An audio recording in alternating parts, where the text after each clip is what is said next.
Greetings. Happy Wednesday. Welcome to Conversations with Nicole. I am Nicole Everett, your host.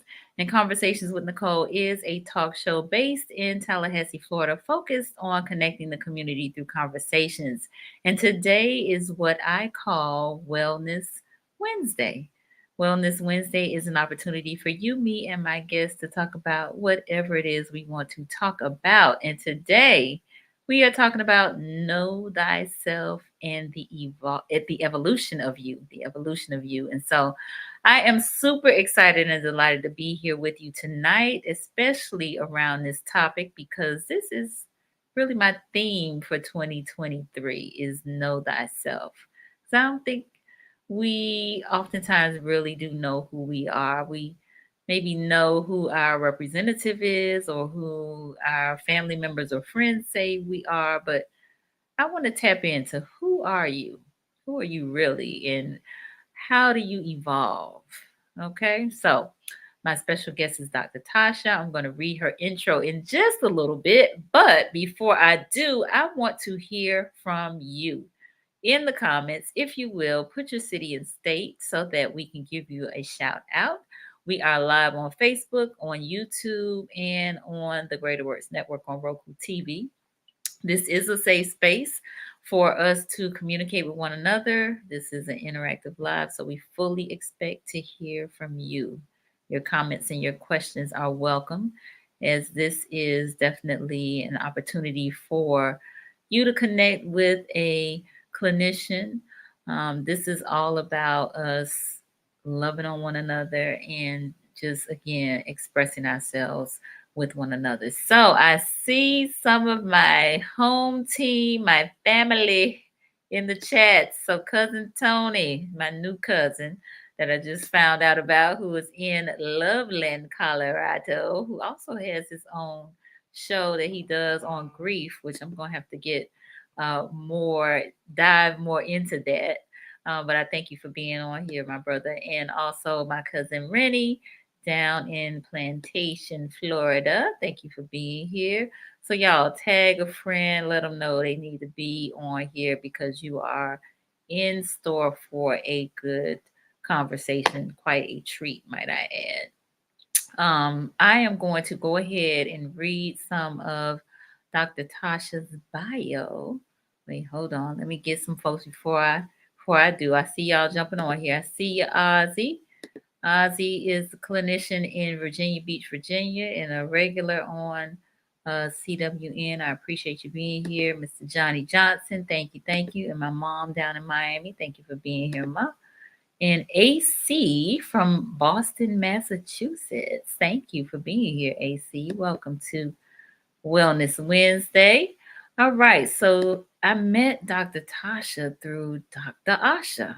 Dr. Asha, Dr. Tasha. I didn't even think about that. I like that.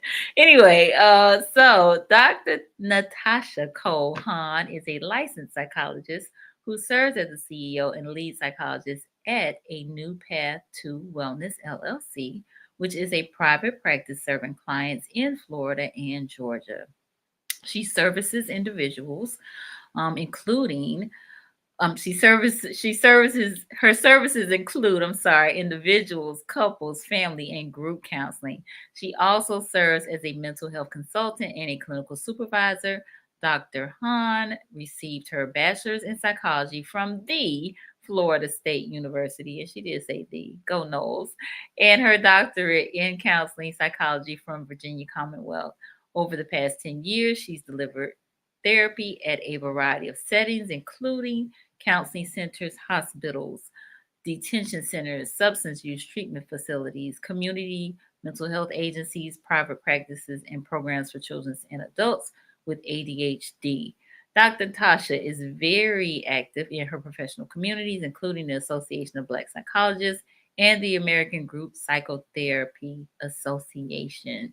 She is passionate about diversity, equity, and inclusion work, particularly for Black and Brown communities. So she is in the right place tonight.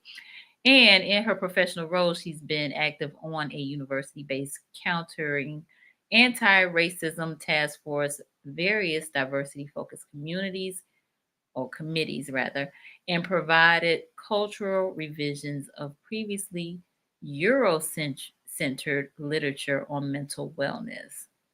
So again, she is very much so in the right place tonight. So y'all help me welcome Dr. Tasha. Hey, hi. Hey, Nicole. Hey, everybody. Hey, thanks for being here. It's so lovely to be here. I'm Wonderful, glad to be wonderful. welcomed So into this tell the space. peoples, who is Dr. Tasha? Well, Dr. Tasha, born and raised in the county of Dade, as I love to let people know, Hey. definitely have Florida at the core of my heart. As I shared, went to the Florida State University and have lived in various places around the country and also in the UK for a little bit at some point. But I'm somebody who loves to connect with people, love to help and support people. Really, go hard for the people that I care for. I feel like it's so important for people to be seen, to be heard, to feel connected, to find balance, and those are values that I have. My family is Jamaican by culture, and there's just so many special, wonderful elements of who I am, elements of the people that I love, the people that I provide care for. So it's a little bit about myself. Nice. Thank you for sharing that. And tell us a little bit more about your practice in terms of the name that you've selected for it and kind of who you see. Absolutely. So, the name of my practice is A New Path to Wellness, and that is a private practice that I started a couple years ago now. And a part of the name and the rationale behind that is because whenever somebody has come to therapy, they've often tried a lot of different things before they've gotten to that point. And oftentimes, people have been experiencing certain distress for quite some time, at least like 18 months before they even go and seek help. And so, usually by the time they've come to therapy, it's something new for them. And particularly being somebody who has care and wants to serve the Black and Brown communities in regards to mental health, you know, this may be new generally for them, accepting therapy, being curious around their mental health, because historically there have been stigmas within our cultures, within our communities about seeking support in that area.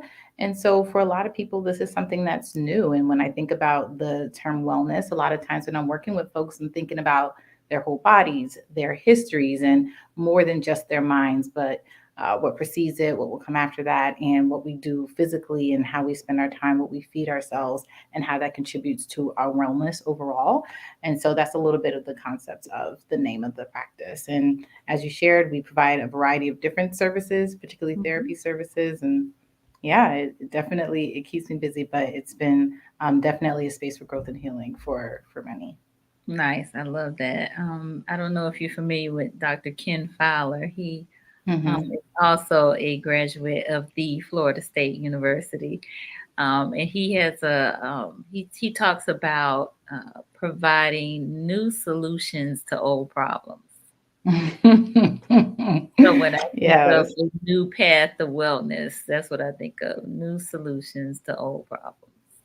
Absolutely, right there. And yes, I am familiar with Dr. Kim Fowler, and yeah, definitely on the money there. These a lot of times these problems have been, and problems is an interesting word, but these concerns, these issues, these Right. experiences have been around for a long time. Hmm. Sometimes for folks, they've held them for a long time, and sometimes you've seen them in family systems or in communities for a long time. And so, For just sure. really creating this space for folks when they're ready and wanting to try something new and different. Indeed, indeed. All right. So real quick before we jump in, let me say greetings to Torrance Mack. This is my schoolmate who I actually had lunch with today. Thank you for being here. My cousin Denise, who's in Texas. My sister Shayla, who is in South Florida. And Miss Pamela Jones Smith, who's right here in Tallahassee. Thank you all for being here. All right. So, because I have a clinician on, I definitely want to Mhm. read my disclaimer, which is that all topics past, present, and future on Conversations with Nicole are for informational purposes only. They are not to be used as a diagnosis for treatment or an answer to any personal issues related to the topic being discussed before, during, or after the program.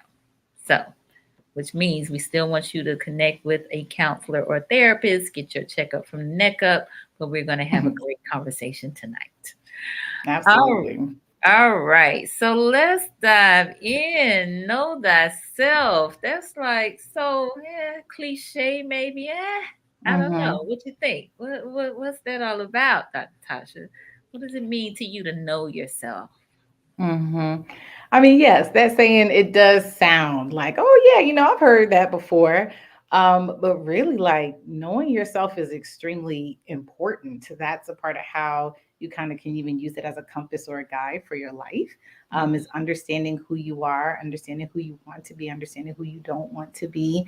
All of those things are important, and it's really difficult to know ourselves if we're not spending time with ourselves, if we're not listening to ourselves, engaging in reflection to even, care to know who we are, to be curious, to ask questions, Mhm. to kind of understand like, is this an assumption about who I am, or did someone tell me this is who I am? Did someone prescribe this to me as who I am? So, it's really important to know thyself for So, certain. so maybe we should get our viewers involved and ask them, do you Hmm. all believe you know yourself? Let us know in the comments, if you will. Do you know yourself?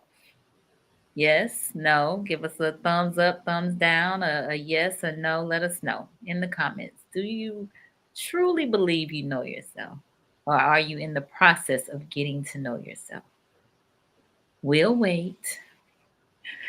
I think I kind of talked to you about my own road to self discovery, which is Hmm. ongoing. I feel Yeah. like, which I think lines up with what we're going to talk about in terms of the evolution of you. I spent quite a bit of time um, so I became a mother at the age of 21.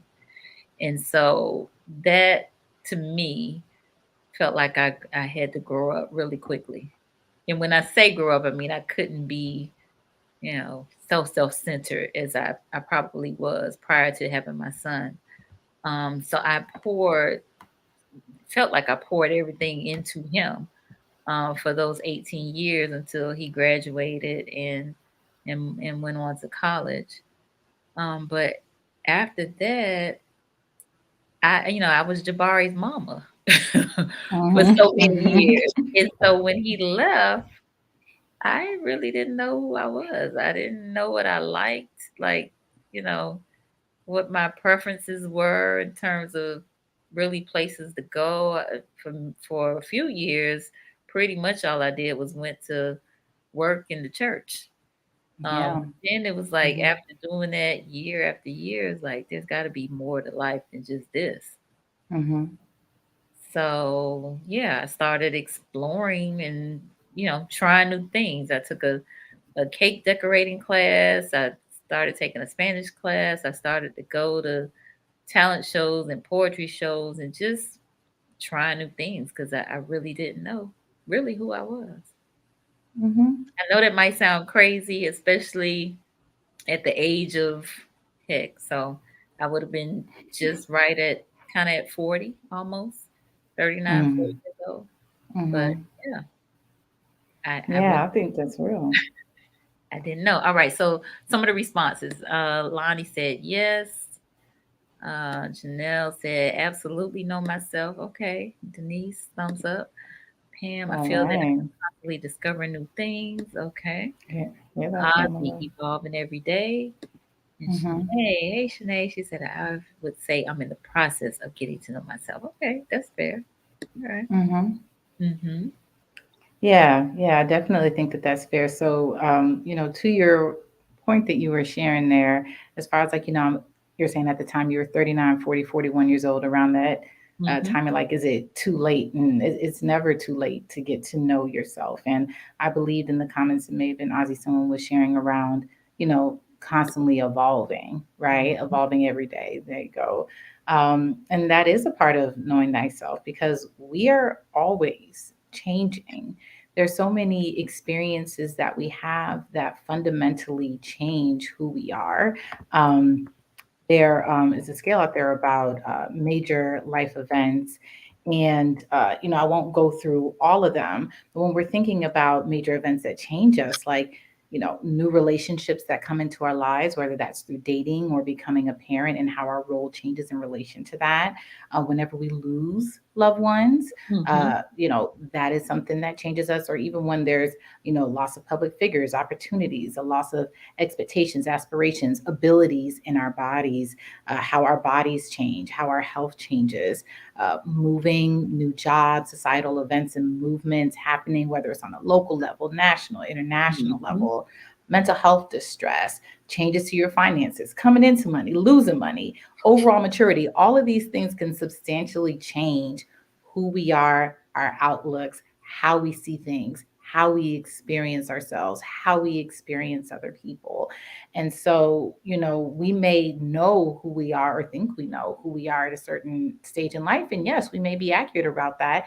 And, 5, 10 years down the road, we may do another reflection or evaluation and realize like we've changed so much because of experiences that we've happened or relationships that we've built or that have been lost. Mm-hmm. So, I definitely, understand who we are to be an evolution. And sometimes we can miss our own evolution by not paying attention or by feeling really comfortable in what we found or discovered about ourselves, only to wake up and look to say, like, oh, I'm not even sure if I am that person anymore, if I like this element of, what I used to do, or if there are other things that I want to do. So it's extremely important to stay attuned to that evolution so that you don't miss your own growth and shifts and changes as they're happening. Yeah. So, what do you, and you said quite a bit there, but what do you think is some of, like, what are some of the hindrances that prevent people from self exploration and discovery? Ooh, now that's a question right there. Um, so there are several things. So one of the first things that comes to mind is that it doesn't feel safe to identify who you are. A lot of times, who we are is given to us or defined by us, by people in our families, by our friends, by our employers, by our partners. And when we're not necessarily given autonomy or encouraged to discover who you are, instead you're really shaped to say, like, okay, this is what makes people around me like me.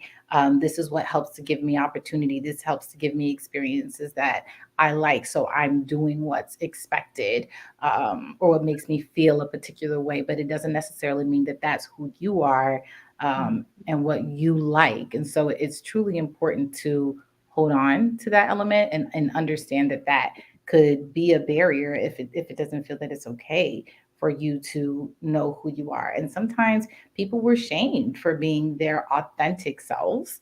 And that can also be quite damaging. And then people learn, instead of being who they are, they learn how to, roll with their representative and bring their representative everywhere. And that leads to greater disconnection with themselves.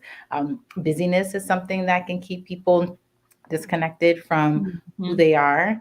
So wanting to be distracted, never really feeling okay with having time to themselves, really thinking about opportunities for quiet moments in the day, whether it's, taking a shower or, washing dishes, driving in the car. Those are moments where you can start to engage in self reflection. But sometimes people experience difficulty sitting with their thoughts, and their Mm-hmm. thoughts are challenging for them. Their traumas come up and resurge in their thoughts. And so there's a lot of times we're like, okay, let's distract from all of these different things that I'm experiencing. And that does prevent you from knowing yourself because you're not spending time with you. Yeah, so that's ooh, that's a meaty place right there. So I'm gonna put a pin in it real quick because Shanae had a comment about turning 40. She said it was a Mm, major turning point, made me pay closer attention to myself and the things that make me happy. absolutely, Shanae. Right. So sometimes those milestone moments or, what have you can really cause us to reflect at, you know, how much time has already passed. Maybe we're Hmm. looking at more days behind us than we have ahead of us. And have we really done all that we wanted to do or, had a fulfilling life or whatever the case may be, right? We may have those questions as a result of, you know, a certain birthdays or what have you. But I Mm-hmm. want to circle back because, boy, you have said something there with the whole sitting with yourself, which I think is a huge part of knowing yourself. And did we Mm-hmm. not sit with ourselves in 2020? Ooh, a lot of sitting, a lot of by yourself time for sure. You Mm-hmm. know, we 2020 was challenging in a lot of ways, but situationally being confined to your home, and for some people that may not have even felt like home, you just maybe were in a space at that Mm-hmm. time where you did not have the same distractions of maybe going out, spending time with people, doing certain activities. It did force a lot of people to sit with their thoughts with less distraction, and it was challenging for folks.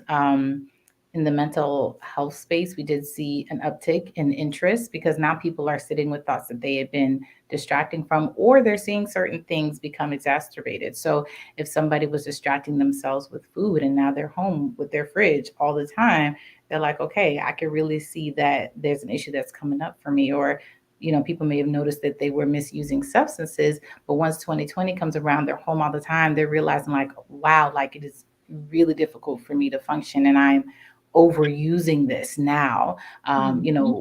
to distract from things that I don't want to think about.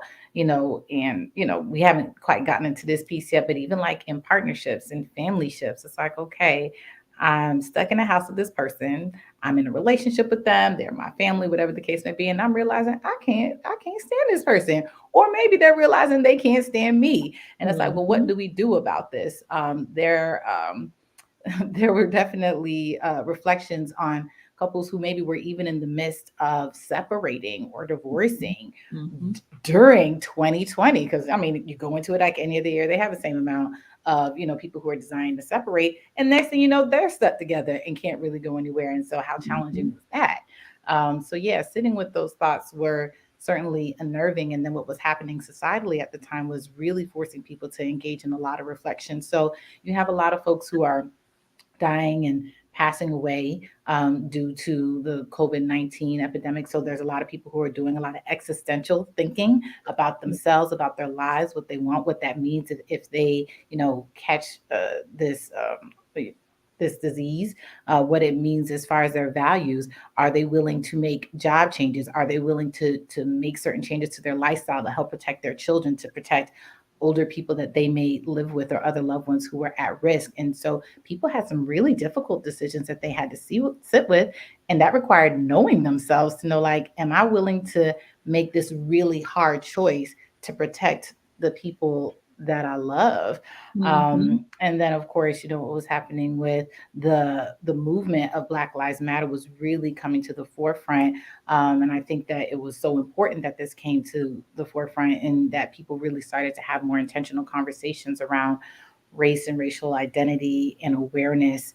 Even though I know for a lot of us, we had been aware, we were aware that these things were happening, that they were going on, but the conversation came to the forefront. And it really required people, regardless of identity, to kind of think, well, where do I stand when it comes to Mm-hmm. these places? How do I feel? How do I identify? How do I support people who identify differently from me? All of those questions were coming up in 2020 for sure.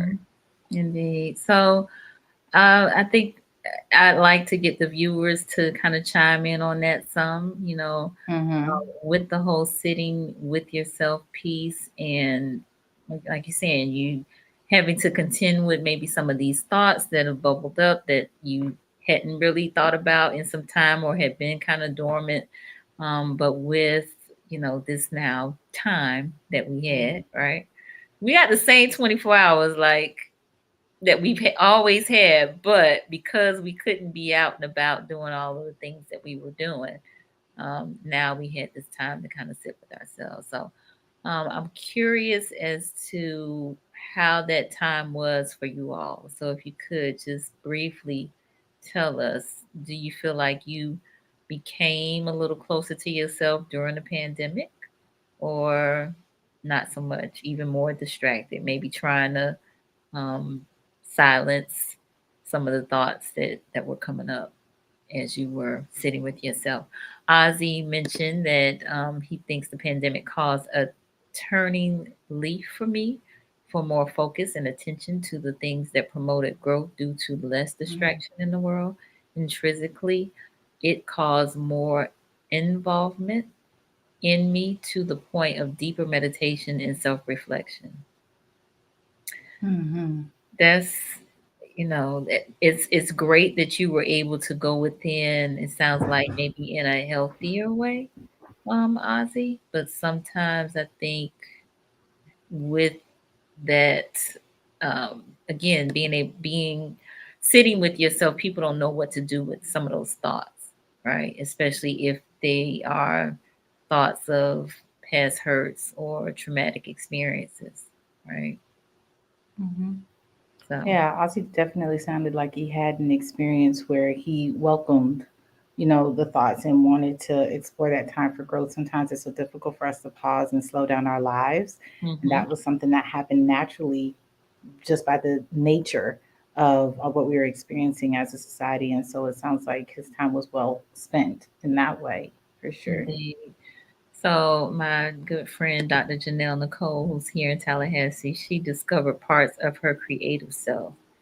Mm, Listen, she turned it into a whole I call it a COVID hustle because she started out making earrings and now she's taught herself how to sew. She's made me a couple outfits, beautiful outfits too. But she definitely tapped into her creative self. Shantavia, thank you for being here, who is a clinician here in Tallahassee. She said, I came closer to myself by eating during the pandemic, lol. yes. But it caused me to slow down, reflect, and focus. I became big on journaling and self care and how important it is. Absolutely. Hmm. The Hmm. opportunity to create healthier habits, absolutely. Yeah, And journaling is such a great habit. yeah, for sure, for sure. Yeah. Anybody else wish to share? Let us know in the comments. I can also definitely share, as we're waiting for anyone who's going to Sure, be sure, sure, typing sure. in. I would say for my private practice, a part of that was really birthed in the pandemic as well.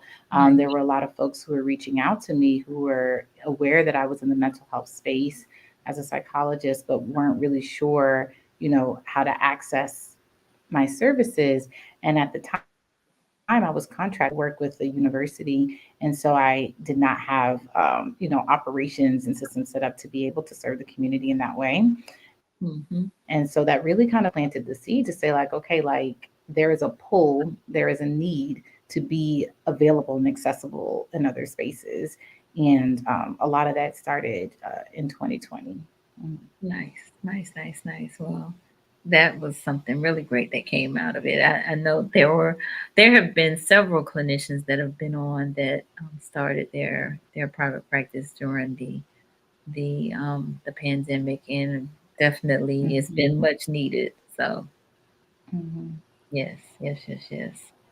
All right. Ozzy said, believe me, Nicole, I would not have been on your platform if it wasn't for the pandemic share because I believe an awakening took place. Well, hallelujah, Ozzy. I'm glad about that. Mhm. Ozzy actually last year came on the last Monday of the month. Um, he was a regular guest. So I'm grateful for the pandemic for that. Then, if nothing else. Yeah. All right. Shanae said, I embraced the self reflection and picked up hobbies that I used to enjoy. I started embroidery again. My husband and I also made the decision to relocate, which was the best decision for our family. Nice. That's Mhm. great. That's great. Glad to hear that. All right. We got Alonza Morris, a clinician here in Tallahassee. Thank you for being here. And my working class Wednesday brother Terrence Barber is here. He said this is good. Thank you, Terrence.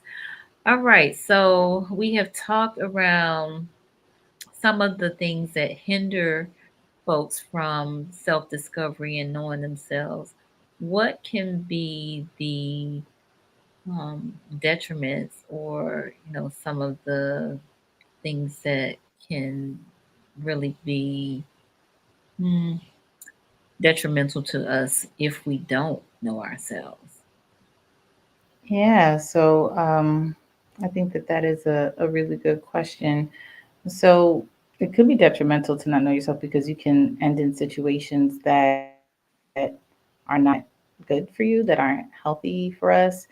For example, if someone doesn't know themselves, they might end up in a career or in a profession that isn't fulfilling for them, or operates underneath their potential or doesn't challenge them.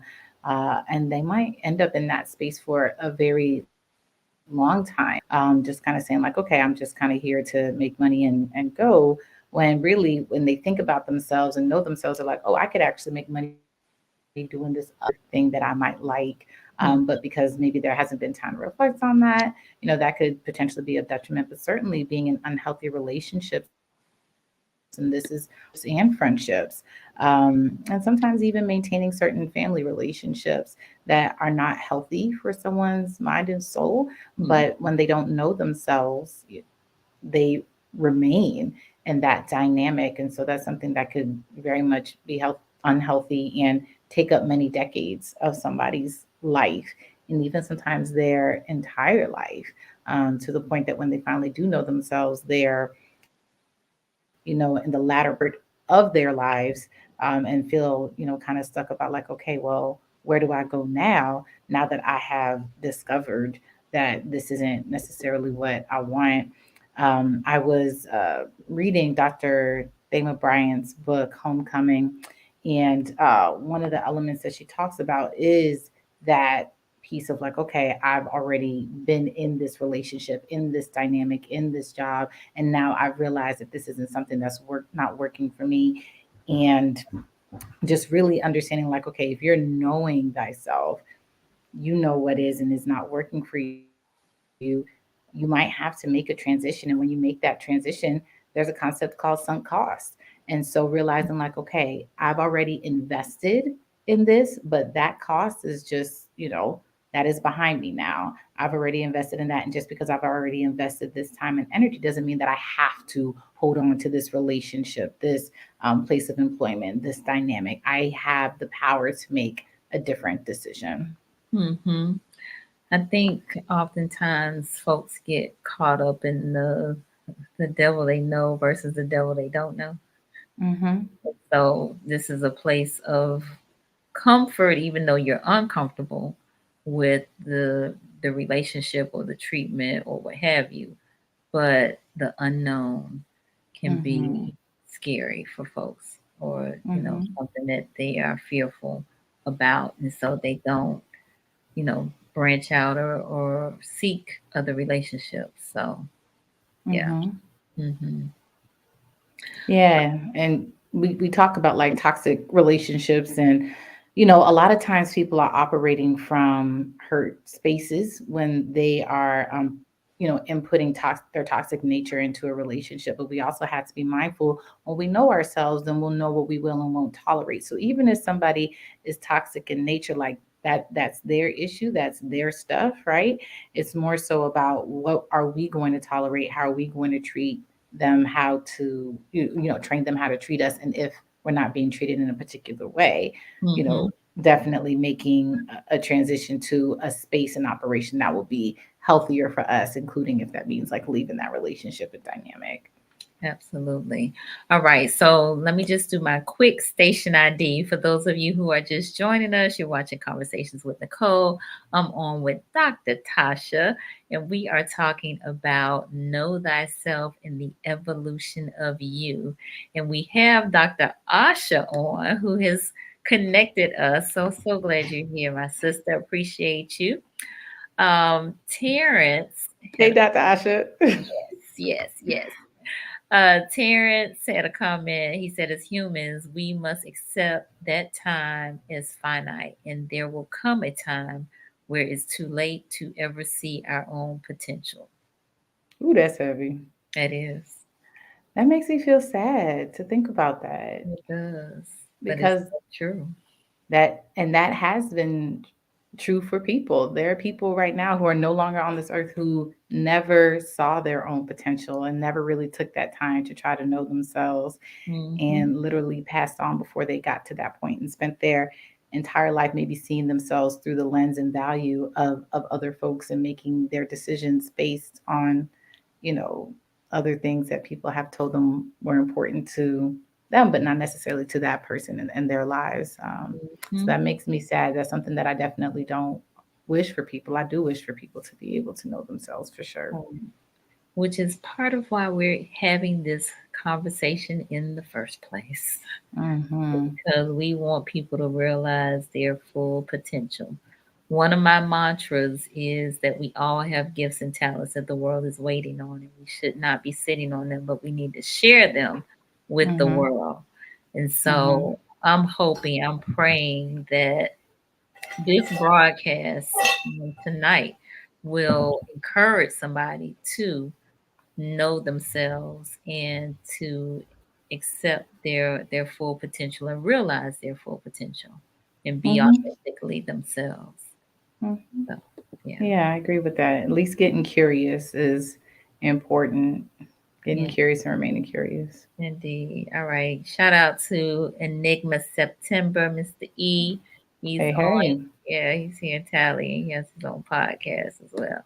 All right. Ozzie said it brought some character in many people too. So talking about COVID, I'm sure the pandemic, I'm sure.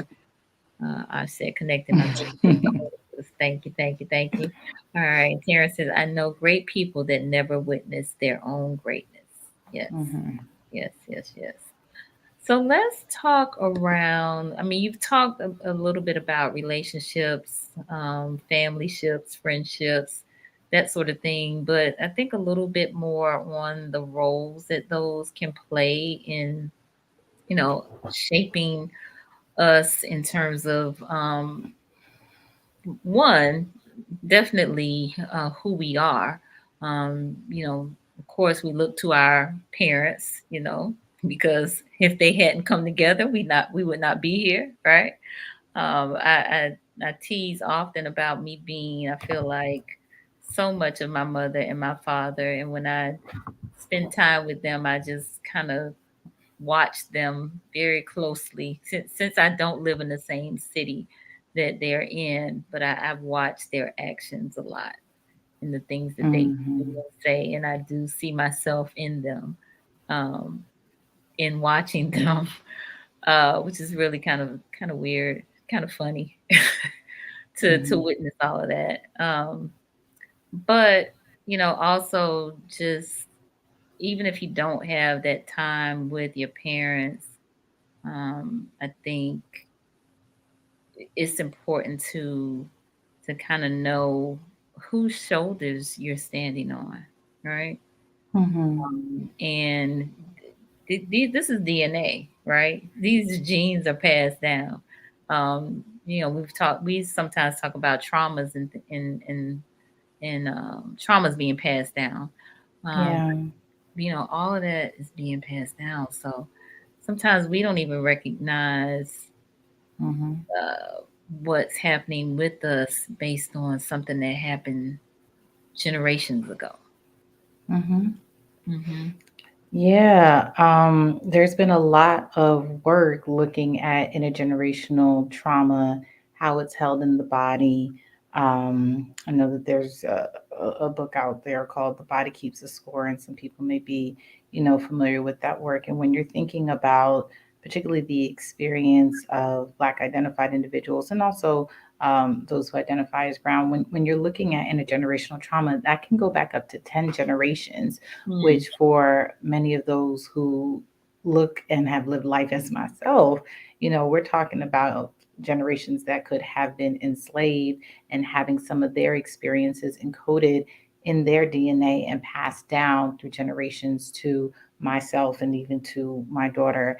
And so it's so important to know and understand some of those innate elements of the intergenerational piece and how this can be encoded. And so sometimes people get discouraged when they hear that. I know for me, it's like, oh my goodness, like I could potentially be impacted by something that happened to someone who unfortunately I will never know that person or of their experience. But it's so important to know that in the same way that trauma can impact the body, impact the DNA, impact the brain, that healing can also, provide reverse effects for those same conditions on the body. And so it does require effort and retraining, but it is something that is possible for us to do. Our brain is malleable, so it's almost like a plastic. Mm-hmm. And so it can be, negatively impacted, and it can also heal and grow. And so I really try to offer that to folks that I work with. And we talk about that in more detail, about the fact that healing is something that, is in our control. What happened to us oftentimes is not in our control, but our Mm-hmm. healing is in our control. And that can happen on a biological and neurological level in our bodies. No, that's exactly what I was hoping that you would say. So thank you for that. All right. Ozzie said character is the defining moment through all of these experiences, from the pandemic and examination of self checklists, requirements to those who are open to it in bettering themselves. Um, and Asha, I'll get back to your question in just a moment, but he said, is it possible to lean too much into the generation? And I think he may be meaning the generational trauma. So he give us a little bit more on that if you don't mind. Hmm. Right. So So, go oh, ahead. sorry, go ahead. Yeah, so it can be a part of what's going on. So there's so many things that impact us as human beings, Hmm. from our personal past to our previous generations past, and what's happening in society. It would be very challenging to pinpoint stuff all on one element. But it's almost like, okay, if someone sees, maybe they're afraid of a bug, right? And you see a child that's afraid of a bug, and it's like, well, where did this kid even get this element that they're afraid of this bug from, right?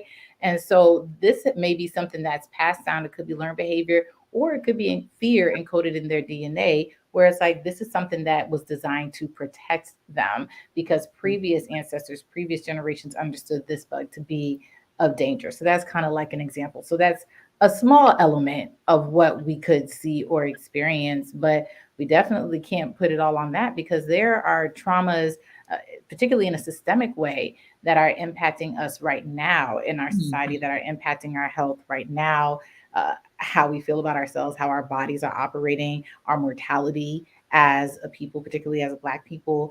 And so, we definitely can't say that that's the only thing, but it is almost like an understudied area, of really looking into, how certain experiences are encoded in our bodies. A lot of times, people were told, when you're experiencing something in regards to mental wellness or a trauma, that it's all in your mind. And so a lot Hmm. of this work is kind of really highlighting the ways that it can manifest in your body as well. But it's not the only way. I think that that's an important piece there. Yeah.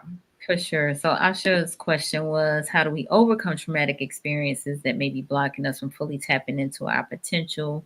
I feel like you touched on that some, but if you could just reiterate that point. Yeah, so that's an amazing question. And, to be honest, it looks different for different people. A lot of that depends on knowing yourself and knowing what may or may not work for you. But Hmm. really, first recognizing that there is an issue and challenge, and then believing that there is something that you can do about it. A lot of times, these feelings can bring up feelings of depression. And so, for folks, that can come with hopelessness. And so, when we're sitting in a space of hopelessness and helplessness, then we aren't going to make any motion towards things that could potentially better us.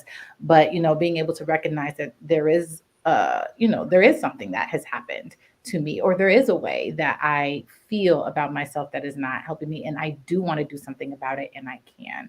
And so once you kind of move to that space, you can start looking at strategies to assist with that. So for some folks, that's therapy, which can have some very specified strategies specific to your trauma. For some folks, that is meditation, that's prayer work, but really being in tune to saying, okay, I understood this happened, but I'm going to reject the impact that it's had on me. It's not going to continue to impact me in this way. Whatever I've invested in the past, that sunk cost is a concept that was shared before. If there were lies that were shared to me in the past that I believed, I'm going to unlearn those lies and I'm going to reject the impact of that. And so, really being intentional around these, understanding how your behaviors were informed by certain experiences and saying, okay, I now want my behaviors to look like this, and being intentional and having them look like that. So, for people who might have trauma stored in the body, for example,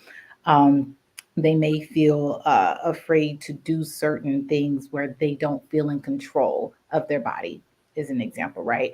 So, a part Mhm. of how we would do some of that work is, well, it kind of can be cumbersome, but in short, we would build them up to a point where they will be able to do things with their body that maybe they felt like they weren't able to do. Mhm. But, being in control for. So some folks, that certain types of exercise, right? Where they're challenged to do something where they're like, I never felt like I was able to do this before. And a lot of that is because of disconnection that they've had with their bodies because of their trauma. But it focuses them now through certain challenges to be intentional, to be in tune, to push themselves farther, to push themselves deeper. And that starts to rebuild that connection with their Mhm. body so that they start to have a different relationship with their body. The more that they have these experiences, it starts to retrain the brain and recondition the brain to say, okay, when it's time to get connected with the body, I don't necessarily pull out, I lean in. And the Mhm. more that we condition our brains to recognize that, our bodies can be a safe place, then we start to unlearn some of the ways that traumas may have impacted the brain, or messages that the brain would tell us about our bodies and bodily connections. And so that's, an example of how something like that could work. No, that's good. That's real good. Thank you for sharing those. I was It's taking a great notes on. question. Yes, it was. I was taking Thank you, notes. You Nathasha. mentioned therapy, meditation, prayer work, intentionality around behaviors, and Ozzy's also mentioned the key word is intentional. That is the point Hmm. right there. Yes. So Thanks for adding Shanae, that, Ozzie. yeah, for sure. Shanae said, I started dealing with anxiety issues when I had my first daughter. I later found out that it is hereditary on my mom's side, and most of the women in my family have privately dealt with severe anxiety. I had no idea until I happened to share with my mom, and she explained that it runs in our family. Mm. Hmm. Yeah, Sinead, that is such a good point about the importance of having discussions around mental health in Mm. our families and with our loved ones, because sometimes we don't know what we don't know. I think health generally, it's important to have these discussions. Mm. But yeah, sometimes you don't know what other folks have experienced, and sometimes we don't even recognize it as anxiety. It might be like, oh, this person, they had difficulty in having conversations, or this person was really shy, or this person was really, XYZ. So it's good that they were able to recognize that. Did we miss a comment there? I'm so sorry. Dr. Asha just was kind of giving us a little bit of recap. First, recognize that there's an issue or a challenge, then recognize that there's something I can do about it. This is helpful and encouraging. Thank you, she said. Examples: wow, prayer, meditation, therapy, reject, unlearn lies, understand causes of old behaviors, intentionality for new behaviors. Absolutely. Absolutely. Thank you for the Absolutely. recap, Dr. Asha. He is really good at that, I tell you. She is very So talented in that space. absolutely. So I did have a question around how is purpose related to self-discovery?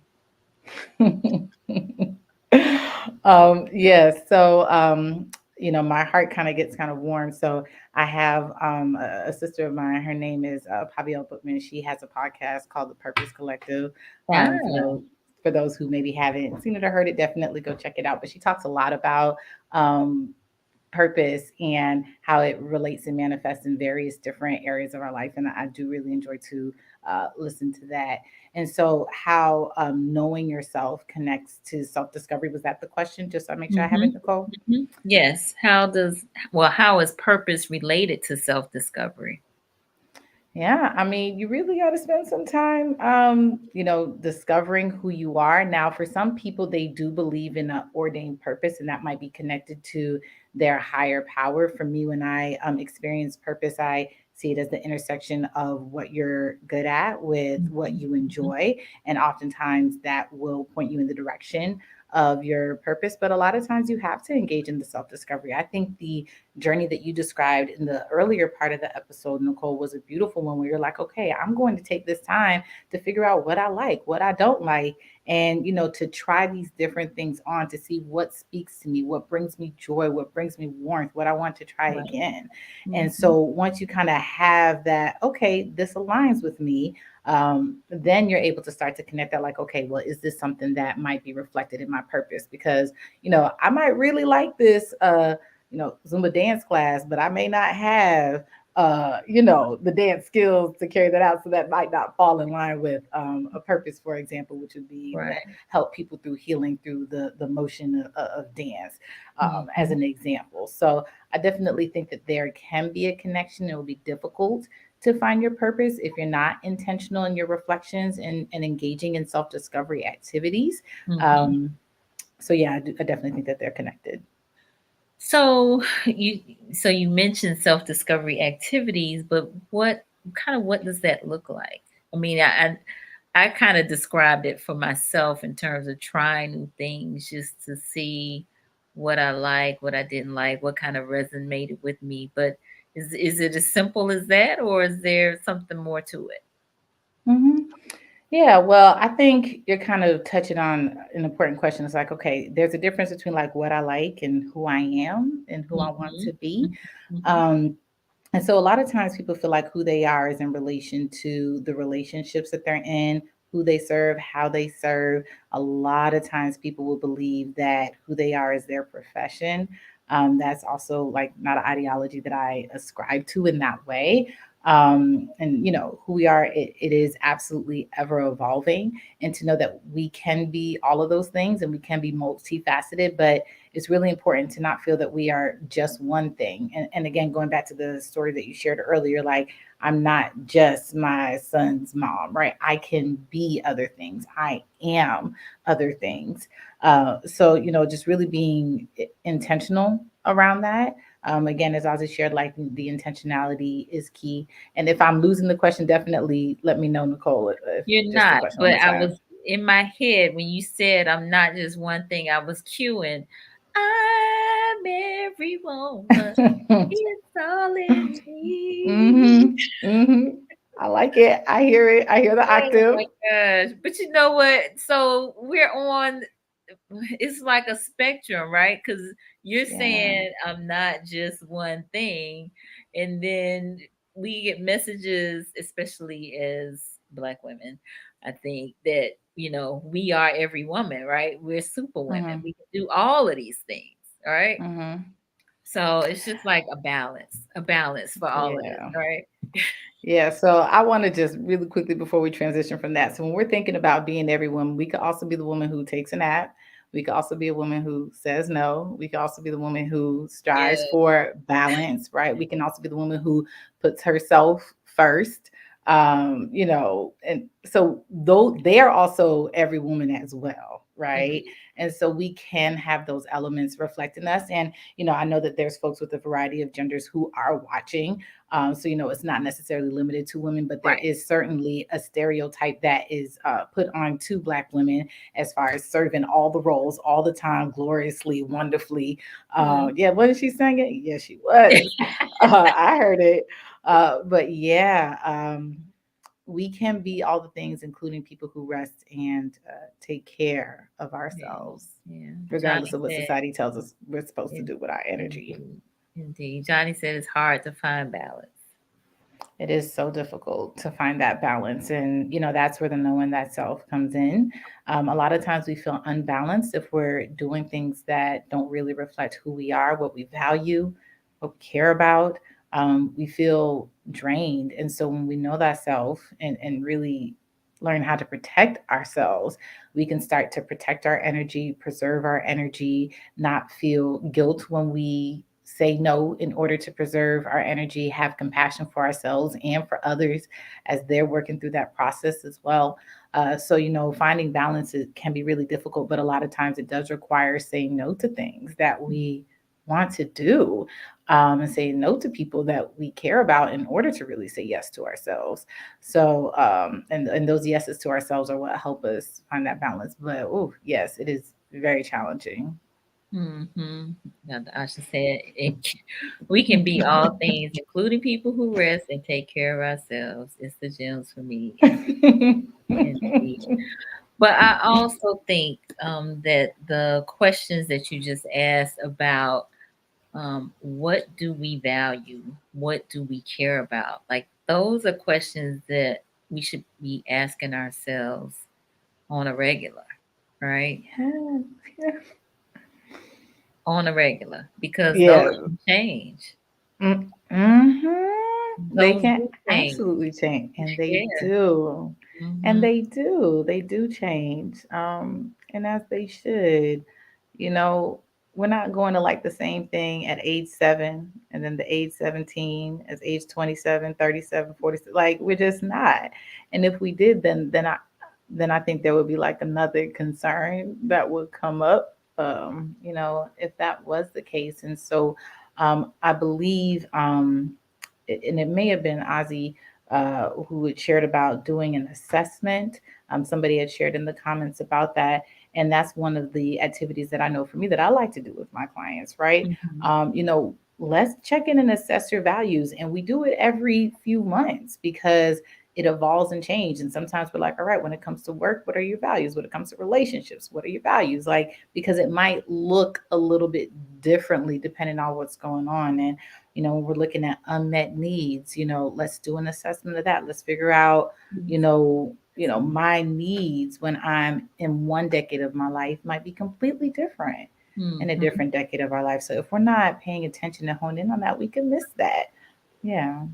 For sure, for sure, for sure. And so I want to encourage us, from this point forward to examine those things. Like, Mm-hmm. what do you value? Because really, that is part of who you are. The things that you value, the things that you care about. Because if Mm-hmm. you care about it, you're going to tend to it. You're going to protect it. You're going to, ensure that it's still around as best you can, right? Mm-hmm. Mm-hmm. Hmm. And so, how does that impact you as a human? Mm-hmm. Hmm. I think one of the things that we don't really talk about a whole lot too is human development. Mm-hmm. What types of humans are we developing in 2023? Mm-hmm. So when I think about developing humans, the concept of parenting comes up. I'm not sure if that is where you're getting at. Okay. Yes, yes, Um, yes. Boy, I tell you that topic is, I think, real heavy and I think passionate for a lot of people. And a lot of us provide caretaking outside of roles of direct parents. Hmm. We have godchildren, nieces, nephews, friends, kids that we're involved in, active grandparents, all of those elements. But really, where the field is moving to when it comes to parenting is understanding that we have to heal a lot of things in ourselves first before we could really, go into the work of deep development with children. Hmm. And a lot of times, I do family therapy services, and parents will bring their kids in and say, "Oh, the family's having an issue," and it's because this kid won't XYZ, XYZ. And so at first they don't understand. We keep bringing it back to the parent. We're like, okay, so tell me about this and tell me about that. They're like, why are you asking me questions? I'm not the one with the issue.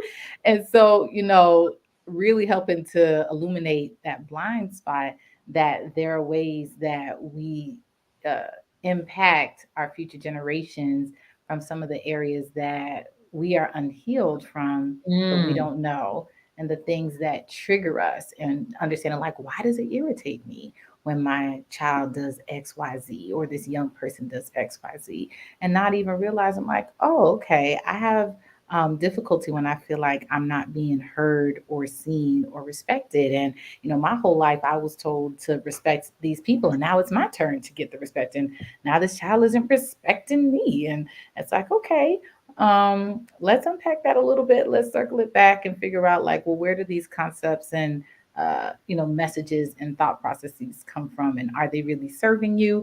And are you teaching respect? Are we teaching Mm. fear? These things start to come in. But yes, it is a huge responsibility to raise little humans. But first, we have to sometimes heal some of our own inner children.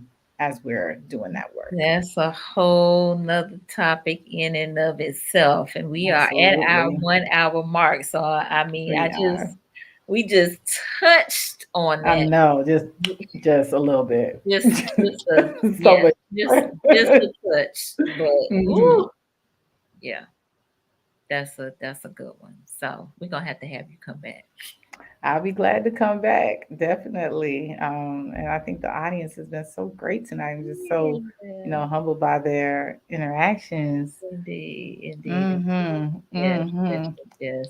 Yes. So All I right, want Dr. Asha. to. I know, We she's could feel that way about the mentees. Sorry, go ahead. on. Yeah, she threw those mentees in there because Mhm. I didn't hear you say mentees, but she threw them in there. But It applies. It applies.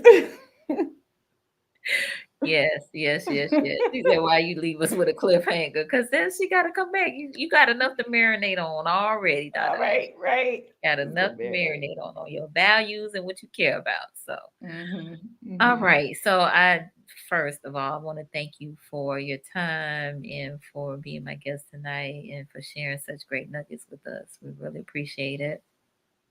It has been a blessing. It was so wonderful to be in this space. And Nicole, you and I've gotten a chance to, speak a few times leading up to this. And so it's been so nice to have other folks be able to join us in this conversation and add Absolutely. their pieces. It's, I think, an important topic. I'm so glad that you're doing this work. Thank you so so much. So you are seeing clients in Florida or serving clients in Florida and in Georgia, but are you taking new patients or new clients? Yes, I am serving clients in Florida and Georgia, and I am taking new clients right now. All Hmm. right. So for my Florida and Georgia people, that means that she can see you. All right. So how can they connect with you? Hmm. So I do have an Instagram at A New Path to Wellness, which is the name of my private practice. Mhm. I also have a Facebook page, which is the same name, A New Path to Wellness LLC. So definitely go on there and check those out. They have direct links to my website, which is www.anewpathtowellness.com. You can also email me at the email that's on the screen, dr.natasha at anewpathtowellness.com. So there's many different ways to reach me. I definitely would love to hear from folks, connect with folks. I think this work is just so important. I mean, as you can see, I could talk about this all night if you let me. But I know we do have a time boundary to respect. But I'm always in support of people who are supporting others in this work and doing this work for themselves. It's not an easy process, and so if you feel that you want to share this with anybody in your life or that information, definitely, send them over to try something new for sure. Absolutely. Thank you so much. All right. So if you all found this to be beneficial, let us know in the comments. Give us some thumbs ups or hearts or something. Again, for those of you who may be new to the platform, definitely want to invite you to subscribe to the Conversations with Nicole YouTube channel, as well as follow us on IG at Conversations with Nicole, as well as on Facebook. And we are here on Mondays and Wednesdays at 8:30 p.m. Eastern. The focus is mental health and wellness in Black and Brown communities, encouraging folks to get their checkup from the neck up and be their best selves. All right, be their best selves. So let's keep this conversation going about know thyself and the evolution of you. We definitely want to encourage people to be their authentic selves, but they definitely got to spend some time with themselves in order to know their selves. All right. So Ozzie said, "Awesome show tonight." Dr. Asha, amazing. Thank you for sharing your wisdom. Thumbs up, toes up, all of it. Thank you. Thank you. She's so colorful comment. All right. Mavis Cole. Awesome. Thank you for being here, Mavis. That's Appreciate my it. mama. Hey, mama. Oh, hey, Mama. That's my mom from Miami. I saw your mom gave you a shout out from Miami. I was Uh-huh. like, mom's coming Uh-huh. from Miami too. Nice, nice, nice, nice. The Miami mamas are in the house tonight. That's right. We see That's what's you. up. Nice, nice, nice, nice. All right. So we definitely have quite a lineup for next week. But again, subscribe, join us. We love the interaction, and hopefully giving you some food for thought. Again, share this with a friend, a loved one, or somebody that you think will benefit from this conversation that we had tonight. All right. Yes, yes, yes. Hey, Johnny, thank you. Appreciate you being here. All right, good people. We're going to sign off. So have a great rest of the evening, and we will see you next time. Bye, y'all. Bye.